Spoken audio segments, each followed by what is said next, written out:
Votre statut a été simplifié et il protège davantage votre patrimoine personnel.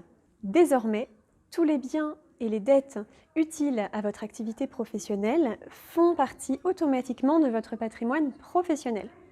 A l'inverse, les biens non utiles à votre activité sont automatiquement classés dans le patrimoine privé. Cette règle vaut que les biens soient inscrits ou non au bilan. Et c'est là le principal changement. Par exemple, le local que vous utilisez pour votre activité n'est pas inscrit au bilan. Vous le détenez en propre et vous le louez à votre entreprise. Auparavant, ce local faisait partie de votre patrimoine privé. Et bien désormais, comme il est utile à votre activité, il fait partie de votre patrimoine professionnel alors même qu'il n'est pas inscrit au bilan. Cette répartition est automatique. Il n'y a aucune démarche à réaliser pour déclarer la composition de vos patrimoines. Et ces nouvelles règles s'appliquent pour les nouvelles entreprises individuelles à créer, mais également pour les EI actuelles.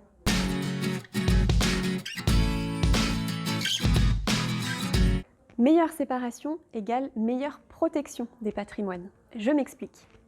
En cas de défaillance de votre part, vos créanciers professionnels peuvent obtenir remboursement uniquement sur votre patrimoine professionnel. Et pour vos créanciers personnels, même principe.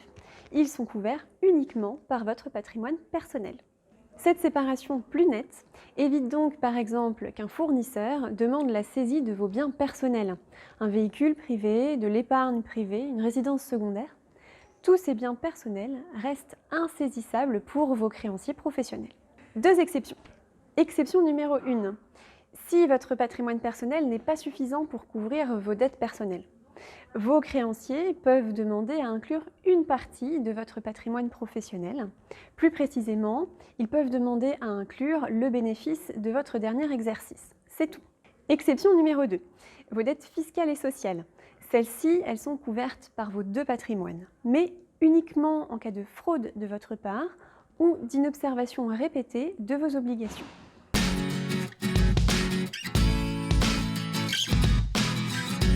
Oui, et c'est la deuxième grande nouveauté. L'impôt pour les sociétés, l'IS, permet de capitaliser et de mieux maîtriser vos prélèvements sociaux et fiscaux. À l'impôt sur les sociétés, l'entreprise est imposée sur le bénéfice de l'exercice à un taux attractif. 15% jusqu'à 38 120 € de bénéfice, puis 25%.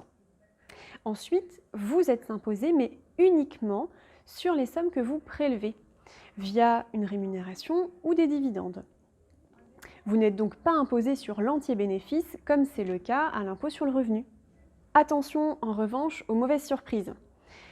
Le passage d'impôt sur le revenu à impôt sur les sociétés constitue une cessation d'activité sur le plan fiscal. Cela peut entraîner des coûts importants selon votre situation au regard des plus-values latentes ou de votre passif extra-comptable. Vous pouvez certes renoncer à l'impôt sur les sociétés, mais uniquement dans les 5 premières années. Passé ce délai, vous ne pouvez plus retourner à l'IR, vous êtes donc bloqué à l'IS.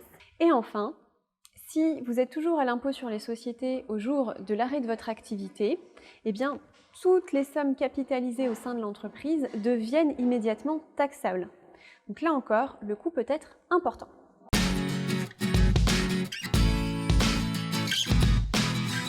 Conseil numéro 1. Vous exercez en société et vous souhaitez simplifier le suivi administratif et juridique de votre entreprise. Eh bien, dans ce cas, le nouveau statut d'entreprise individuelle peut vous intéresser. Conseil numéro 2. Soyez vigilants face aux garanties demandées par vos créanciers, vos banques, vos fournisseurs. Ceux-ci peuvent être tentés de vous demander des garanties complémentaires pour contourner cette nouvelle protection des patrimoines. Par exemple, la constitution d'un gage ou d'une hypothèque rend la frontière entre votre patrimoine personnel et votre patrimoine professionnel plus perméable. C'est pire encore si votre partenaire vous demande tout simplement de renoncer à cette séparation des patrimoines.